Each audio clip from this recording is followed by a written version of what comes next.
Hello everyone and welcome to day 37 of Jamb Physics in 40 Days series.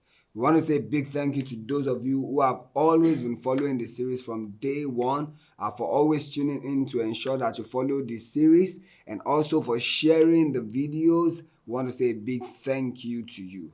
Now, if you're seeing this video for the first time, this is Jamb Physics in 40 Days, which is a series brought to you by Oyalen. Well, we believe that when you dedicate within 30 to 45 minutes of your time daily, you should be able to get all the necessary tools that will help you ace Jamb Physics. So if you're a candidate who is preparing to write the next Jamb exams, and of the subject combinations you have selected, physics is one of them, then these videos are specifically made for you. So trust me, you want to check out the videos in the series from start to finish. So please try by checking it from day one.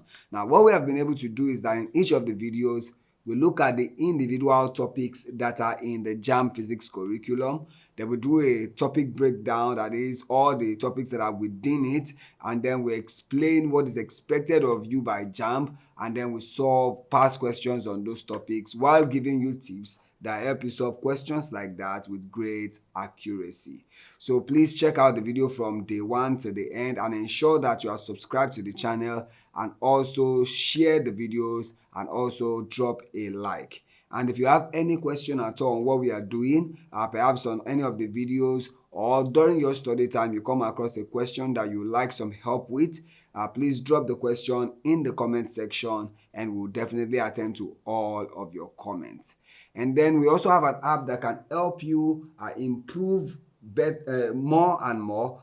When you put in practice with the app, you should be able to also improve your skills, and not just in physics but in other subjects as well. Now, the app is called the Exam Fun app, and the link to download is going to be added to the description box of this video. So please click the link and download the app today. It's an app that is created in such a way that it infuses a bit of fun into your learning time so that it is not just a drag.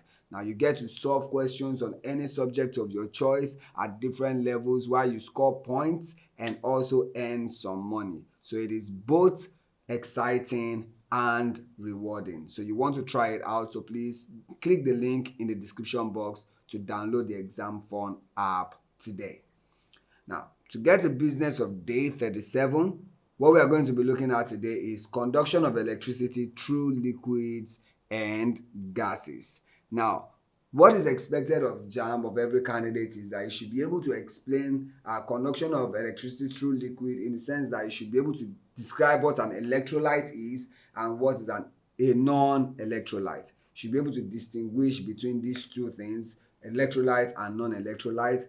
You should be able to explain the concept of electrolysis. That is, what happens during electrolysis, what does electrolysis mean, what are the materials that are used to conduct electrolysis and the likes like that. You should be able to give detailed analysis of the concept of electrolysis. And not just that, you should also be able to state the Faraday's law of electrolysis. Now, there are two laws there. You should be able to state them clearly and also state the equations involved in those laws. Now, you should also be able to mention the applications of electrolysis, that is, how is electrolysis useful, such as applications in terms of electroplating and the likes. You should be able to explain those concepts clearly. And then when it comes to conduction of electricity through gases, even though gases are not good conductors, but when high voltage is applied, they are able to ionize and then conduct electricity, that is, allow current to flow through them.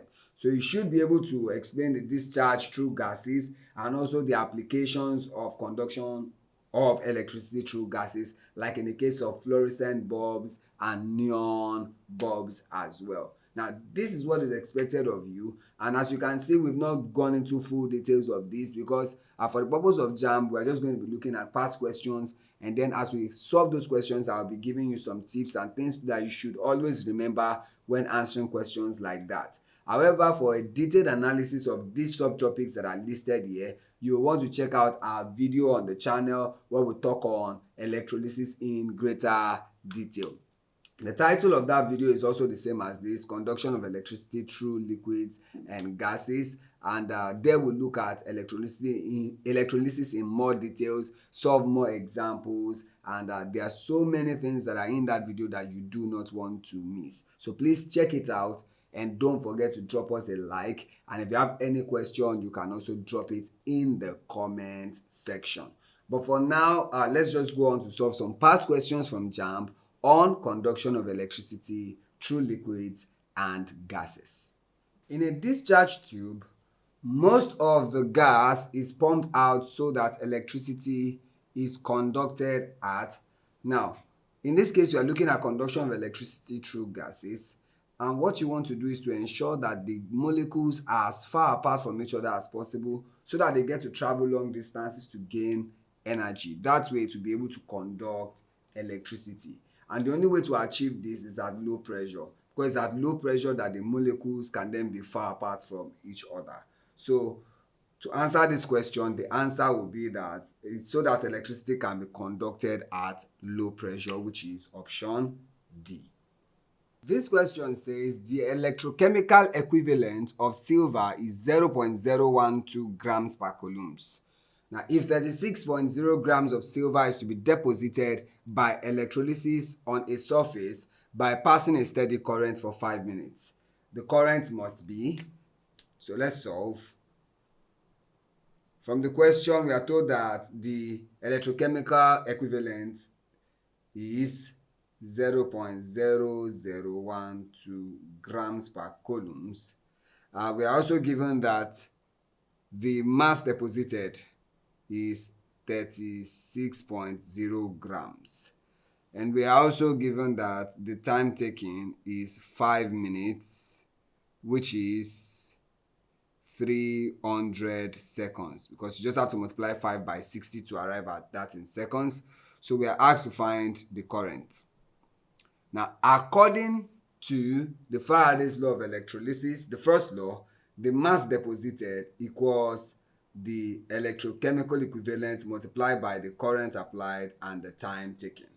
So here we then say 36 equals 0.0012 times I times 300.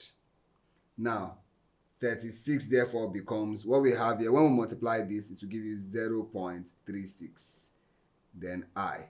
Now, what this implies is that the current is therefore 36 divided by 0.36, and this will give you, now when you divide that, that will be 100. And current is measured in amperes, so we have 100 amps. That is option B. Which of the following statements regarding the application of electrical conduction via gases is or are correct?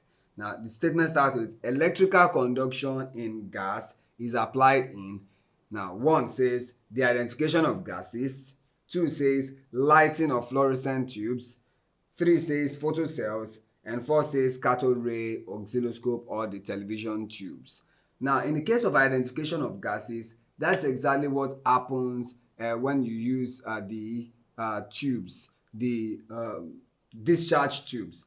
Now, when you use gas discharge tubes, the kind of color that they emit can help you to identify the gases that are in the discharge tube. So this is correct.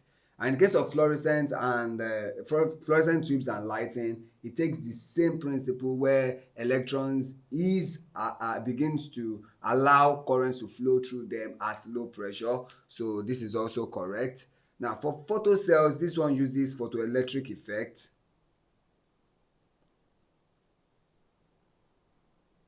This is photoelectric effect and not conduction of electricity through gases. So it is wrong, therefore. And then for the case of a cathode ray oscilloscope, or the same thing in the TV tubes, it also uses ions that are charged up, right? So at this point, they form beams of light in what we see in the cathode ray oscilloscope when you allow electrons to pass through charged ions. So it is also correct.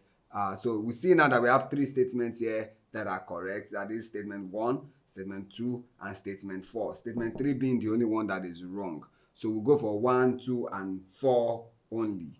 1, 2, and 4 only is what we see in option B. So the answer will be B.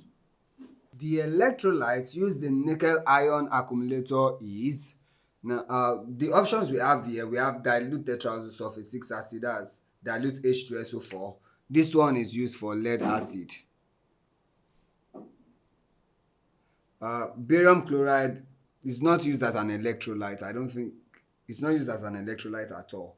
Now, in the case of potassium hydroxide and sodium hydroxide, they are both basic solutions, strong bases. However, for nickel ion accumulator, potassium hydroxide is the most preferred basic solution to use. So the correct answer is therefore option C, which is potassium hydroxide solution. Electrolysis can be investigated using, that we have options such as voltmeter, ammeter, galvanometer, and voltammeter. Now, of all these options, you know what voltmeter measures, which is the potential difference between 2 points.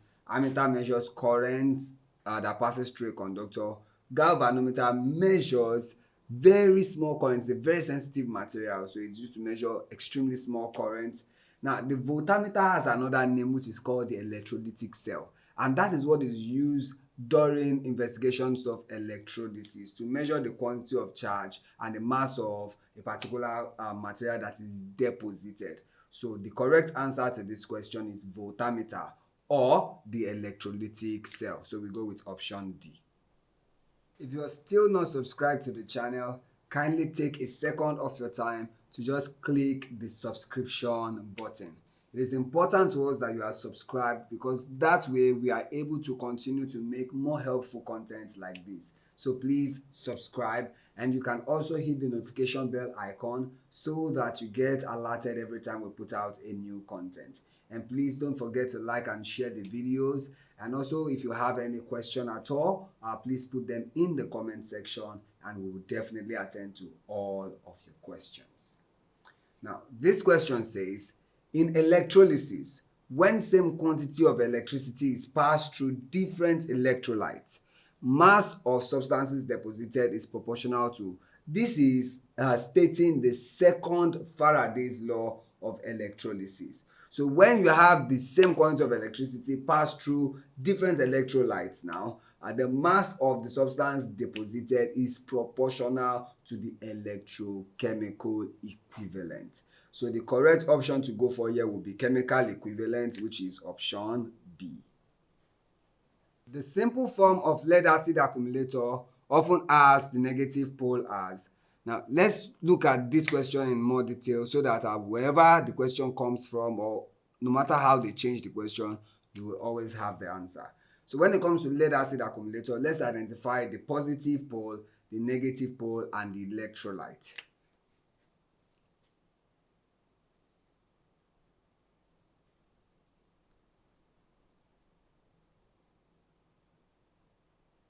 All right, so the positive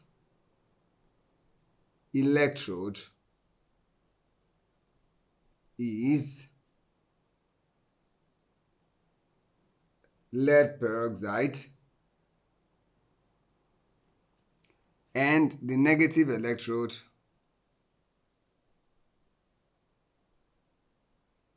which is what this question is asking, is lead or simple lead plate. And then the electrolyte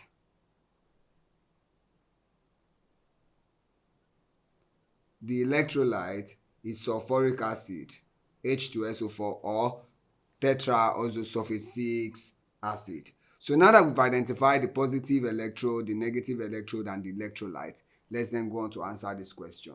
So in simple form, lead acid accumulator often has a negative pole of lead or lead plate. So we go with option D.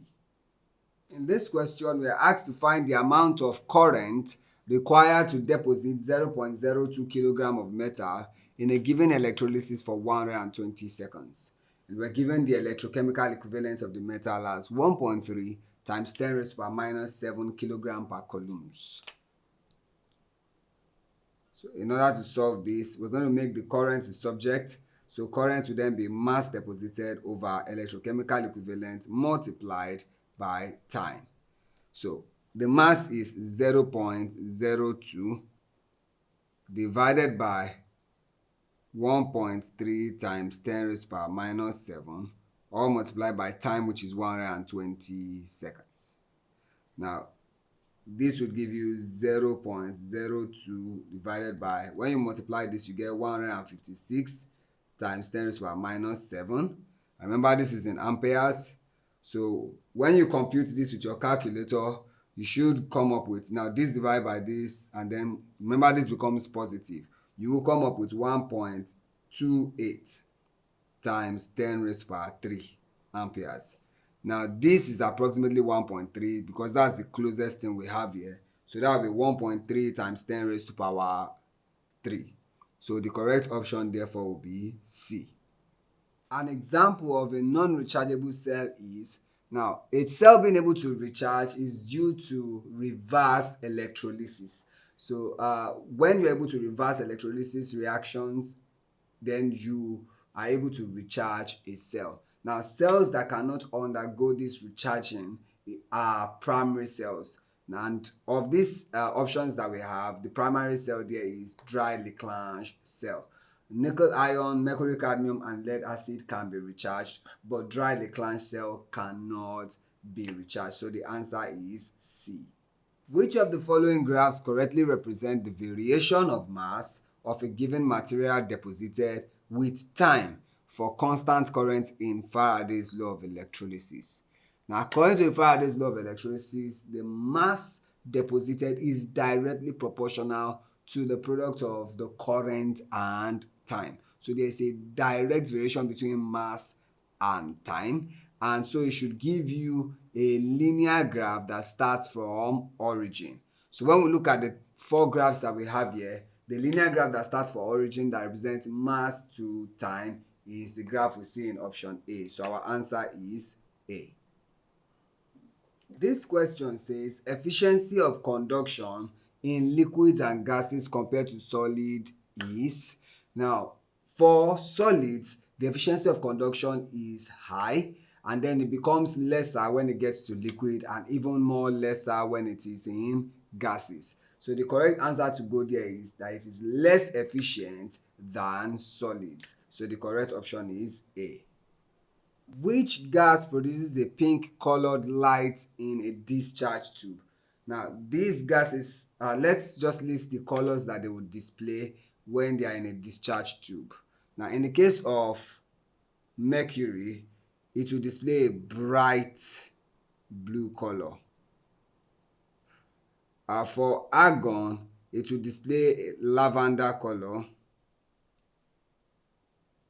which is pale violet.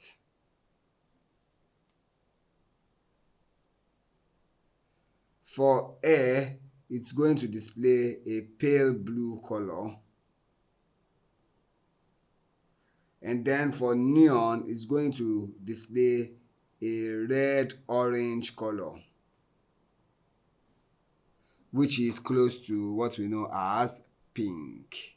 So you might also want to familiarize yourself with other colors that are displayed by some common gases when they are in a discharge tube. But for this question, we are focused on the pink color, which we get from neon. So the answer is D. This question says 118.8 cm cube surface of copper cathode of a voltameter is coated with 10 to the power of negative 6 meter thick copper of density 9 times 10 raised to power 3 kilogram per meter cubed. Now, how long will the process run with 10 amps constant current, taking the electrochemical equivalent of copper to be 3.3 times 10 raised to power minus 7 kilograms per coulombs? Now, this 118.8 cm squared, we have to convert it to meter squared because that's the area. So, but this is what we're trying to do here. So in our solution, we know that mass deposited is supposed to be ZIT, right? So to find the time is going to be mass divided by ZI. So we already have current, we have electrochemical equivalent, but the problem now is mass. But we also know that density is supposed to be mass over volume, and this implies that mass equals density times volume. So we have the density, let's find the volume. So volume is going to be the area times the thickness. So the area, converting this to meter cube, will be 118.8 times 10 raised to the power minus 6. Now multiply that by the thickness, which is 10 raised to the power minus 6 as well. Now this would give us the volume as 118.8 times 10 raised to the power minus 12 meter cubed. Now let's find the mass. So mass is therefore density, which is 9 times 10 raised to the power 3. Then we multiply this by 118.8 times 10 raised to the power minus 12. And all of this will be in kilograms. So now let's find the time. Time therefore becomes all of this, which is the mass, 9 times 10 raised to the power 3 times 118.8 times 10 raised to the power minus 12, all divided by electrochemical equivalent 3.3 times 10 raised to the power minus 7 multiplied by the current, which is 10 amperes. Now this will give us a time of 324 seconds, which would then mean that when we convert this to minutes, 324 divided by 60 would give us 5.4 minutes. So the correct option here is option A. This question says 118.8 meters squared surface of copper cathode of a voltmeter is coated with 10 to the power of negative 6 meters thick copper. Now, of density 9 times 10 raised to the power 3 kilogram per meter cube. So how long will the process run with 10 amperes constant current? So to solve this, we already know that the mass deposited equals ZIT. So therefore the time should be mass over ZI.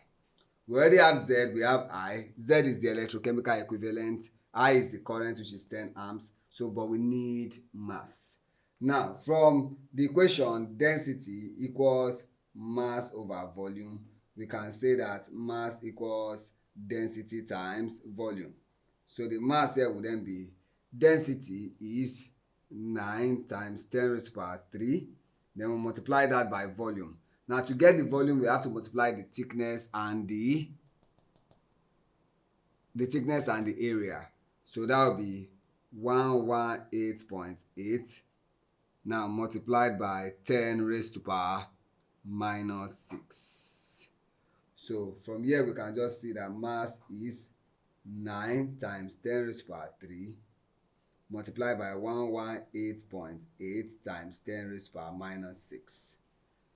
Now let's put that into this equation. So time will therefore be mass, which is 9 times 10 raised to the power 3 times 118.8 times 10 raised to the power minus 6, all divided by, now Z, that is 3.3 times 10 raised to the power minus 7.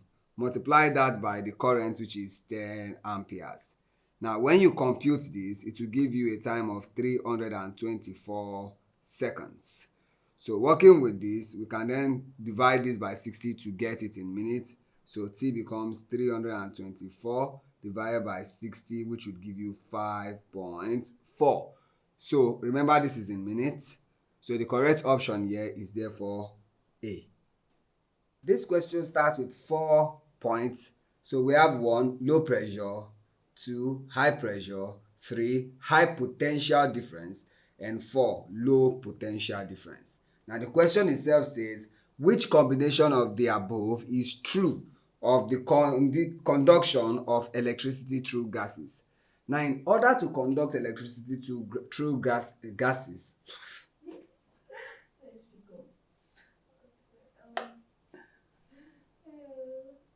3, 2, 1, pick up. This question starts with 4 points. 1, we have low pressure. 2, high pressure. 3, high potential difference. 4, low potential difference. Now the question itself says, Which combination of the above is true of the conduction of electricity through gases? Now, in order to conduct electricity through gases, what you have to do is you have to ensure that the electrons are far apart as possible so that they can gain energy. And to do that, you have to lower the pressure. This is why most of the gases in the tube is usually let out before conduction starts. So you have to lower the pressure first, and then the second condition is that you have to pass high voltage, that is high potential difference. So the two things necessary here is low pressure and then secondly high potential difference, which is I and I. That is 1 and 3. So the option that has 1 and 3 is option B. So the correct answer therefore is B. Now, don't forget to practice more by using the Exam Fund app.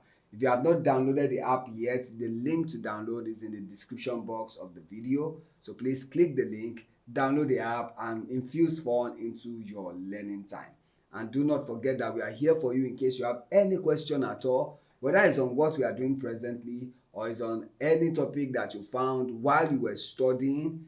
Please send your questions to us through the comment section and we'll definitely attend to all of your questions. And don't forget to subscribe to the channel and also like and share the videos. I want to say a big thank you for being part of the series so far. This brings us to the end of day 37. The series still continues. I'll be seeing you in the next video.